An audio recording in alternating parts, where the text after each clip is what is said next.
Hey, hey, fam bam, what's up, what's up, what's up? It's your girl Santina, and I'm back with another video. Yay! So, today I want to talk about how being in foster care saved my vision. Okay? So first of all, yes, I was born with glaucoma, and I was born with cataracts as well, but the cataracts got removed when I was a baby. And I was also brought up in foster care. I got taken away from my mom.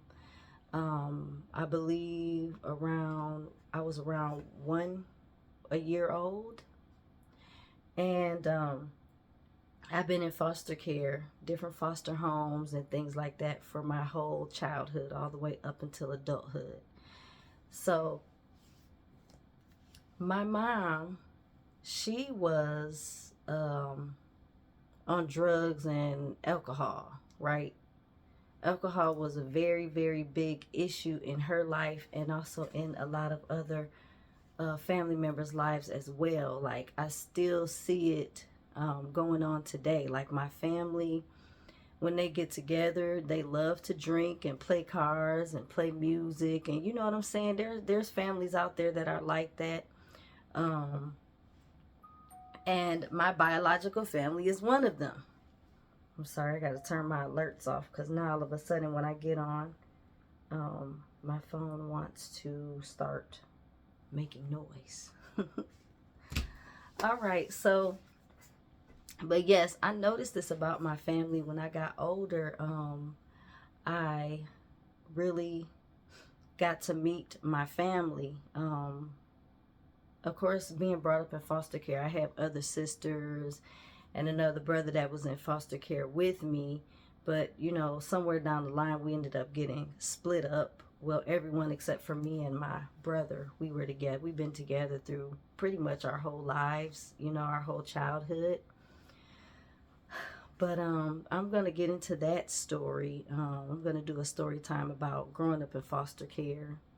Um, but for this video, growing up in foster care with a disability and how being in foster care helped me. I say this because of my mom's condition and others in my family, I was not able to get the care that I needed, right? So my mom didn't have a way to get me to the eye doctor or get me to the hospital to get, you know, different surgeries. Like, I needed the cataract surgery to be done, and you know, my mom did not have transportation, and she was unable to go back and forth to the hospital and back and forth to the eye doctor. So I ended up having to be in different foster homes in order for me to get the care that I needed. Like, that's my story. You know, my other siblings have, you know, different stories about why they ended up in foster care and things like that. But from what I hear, my mom just was not able to take care of my needs, you know, with a child having glaucoma and cataracts. So I ended up going into the first foster home that I remember, and I believe it was my actual first foster home. Um, it was a foster home with Caucasian people. And so these people, they were very nice, you know. They took pretty good care of me. I did have like an issue that did happen that was really, really bad, which I'll share that on another video. You guys will hear that when, you know, you hear my story time about growing up in foster care. But with this foster home, for the most part, everything was, it was nice, you know. My foster mom was really nice. The foster dad, you know, he had his issues, but you know, for the most part, he presented himself to be very nice and loving and everything. And I grew up, you know, I was there for like maybe what, 3, 4, about 3 years or so with them. But being in that home, I was able to make sure to be able to get to my eye doctor appointments, and I got the surgery done for my cataracts to be removed, so I no longer have cataracts. Um, and everything pretty much worked out. As far as my vision, I got the glasses that I needed, I got the eye drops that I needed. But if I was with my mom, my biological mom, she wouldn't have been able to meet those needs, and I probably would have ended up being totally blind. So every foster home that I've been in, no matter where I was at, I was able to get to the eye doctor and have the necessary surgeries that I needed, if any, or make sure that I had the eye drops and things that I needed. Like I told the story about my vision and how I was feeling concerning the fact that I was seeing my vision in one of my eyes get worse. If you want to hear that story, that is on our channel as well. You can scroll down and find it. All of our titles are pretty much to the point, so you'll know it when you see it. But I did that a few days ago, and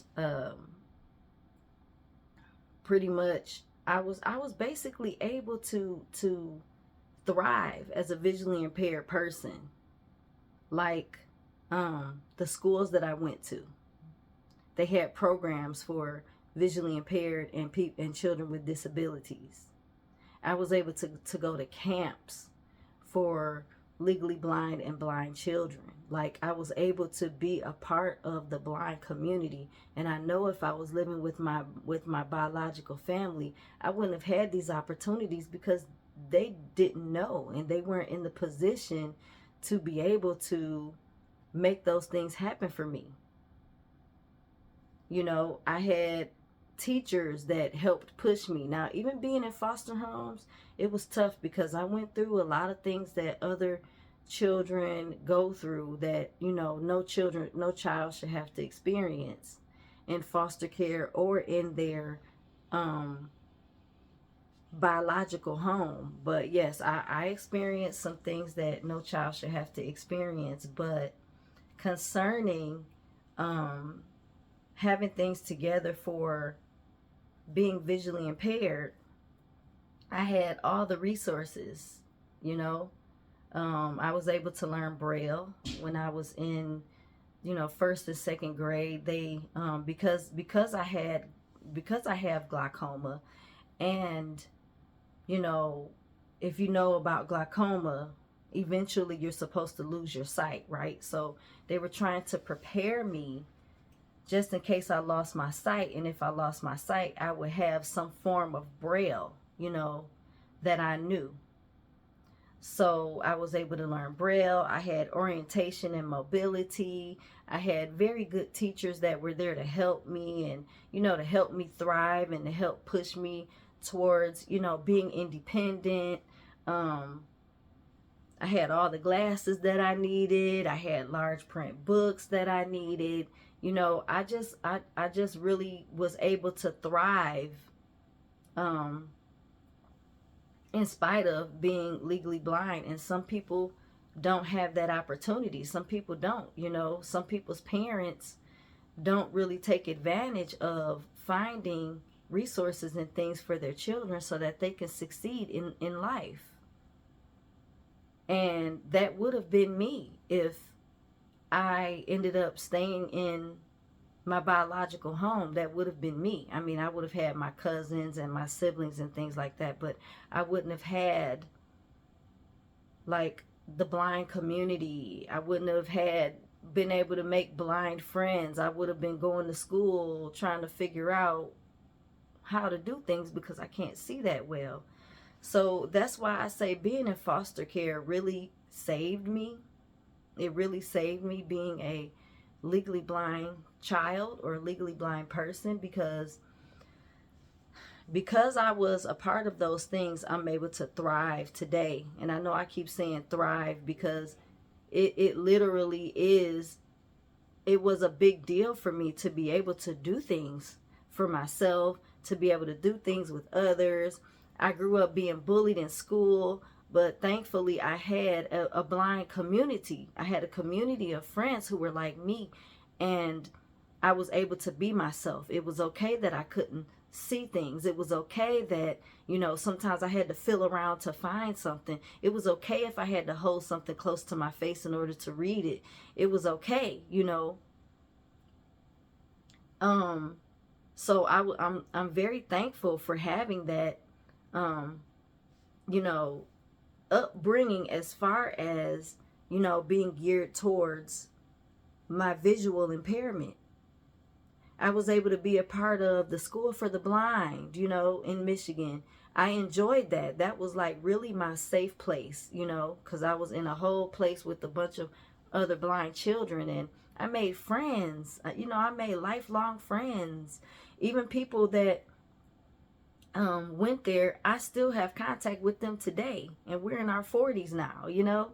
I was able to go to blind camps. I still have communication with some of those people that I went to camp with, you know. It's awesome. So I didn't like being in foster care. It was not fun. It wasn't something that I am happy to say, oh yes, I'm so glad, you know what I'm saying. But when I look back on certain things, on how my family is today, which I love my family. God bless my family. I love them dearly. But I believe that if I grew up with them, I would be a completely different person, you know. But I'm grateful and thankful. My mom, she ended up developing glaucoma as well. But she didn't have any resources. Like, she went to her eye doctor and everything, but she didn't have, you know, the School for the Blind. She didn't have the NFB, the National Federation of the Blind. She didn't have those communities to help her along the way. She didn't have like different utensils that she could use to help her to be able to see better. I had all of these things. I had all of this equipment that I needed to help me. I had all the large print stuff. I had all the braille stuff, you know, and my mom, she didn't have these things. So that's one thing that I'm grateful for. Growing up in foster care, I was able to have all of these things and meet all of these people and be encouraged by so many people. And now I'm able to encourage others because there were people who were there to encourage me. And now I want to be someone who's there to encourage someone else. So that's pretty much why we have our page here. I married my best friend. It is pretty much, you know, I did marry my best friend, but it's just deeper than that because we're both visually impaired. And we both have stories to tell concerning our vision loss, how we grew up, what we go through today, how we overcome. Like, that's basically what I Married My Best Friend is. It's about two legally blind people who come together and they experience life together and they grow in life together. And they, you know, overcome things together, being legally blind. So that's basically what our channel is about, and this is just me telling my little story about how it was, how being in foster homes really helped me with my vision. And I'm grateful. I'm so grateful for that, you know. There's always something good to be thankful for, you know. Even though I didn't really care for the things that I went through in foster care, I didn't really care for some of my foster parents because of the way that they treated us. But at the end of the day, I'm just thankful that they didn't let my visual impairment fall through the cracks. Because if they would have, I would probably be totally blind today if I wasn't able to get the care that I needed. And if I wasn't able to get the medicine I needed or be around the people that I needed to be around, I would probably be a very depressed me. And I'm thankful that I don't have to live that way. But there are, like I said, there are some people out there who are not as fortunate as me and as others who are watching. And if you're somebody who is not that fortunate to have these things that I'm talking about, I want to just encourage you that you can have these things. These places are out here. Even as an adult, I kind of lost contact with most of the blind community because I was moving around all around the world trying to figure out where I fit. Because a lot of times people who grow up in foster care, they grow up with kind of an emptiness, trying to figure out who they are and where they belong, because you've been living in other people's lives for your whole childhood. Now you have to figure out, where does Santina fit in? You know, where am I supposed to be? So I'm moving to different places trying to figure out, okay, let's see, do I fit in here? Or do I need to be here or there? You know what I'm saying? So that's kind of how I spent my adult life, and I was not really able to focus on keeping up with the blind community that I know, or where I moved, I wasn't really looking for a blind community to connect with. But when I was ready, when I was settled, especially when I moved here, I know that this is where I'm supposed to be right now. So now I feel settled enough to build my life here. You know, most of my adulthood, I was trying to find myself and trying to find where I belong. And now that I'm somewhere where I know I'm supposed to be, at least right now, now I'm able to settle. I've never had a life where I felt settled or where I felt like I was supposed to be there, you know. But now that I have that, now I'm able to reach out to these blind communities. Now I'm connected with the School for the Blind. Now I'm connected with the National Federation of the Blind of Ohio, you know. So it's just as simple as looking up these places. I looked it up, I Googled the places, I got phone numbers, and I called them. And I told them about myself and, you know, how I'm looking for a blind community. You never have to worry about anyone turning you away, because their goals in these blind organizations, their goal is to help everyone, every blind person that they can. So you don't have to be nervous about it or afraid or feeling like you might get rejected. No, they'll embrace you. Just like the community here, they embraced us. They call us and check up on us. You know, hey, how you doing? Oh, we got a meeting on this day. Are you guys going to make it? You know, they even paid for us to go to the National Federation of the Blind, paid for us to go to our first state convention. They paid for our room. They paid for our ride there. They paid for everything. They even gave us meals and things like that. So we didn't really have to worry too much about having money. You know, they just wanted us to feel like we were in a community that cared and that accepted us.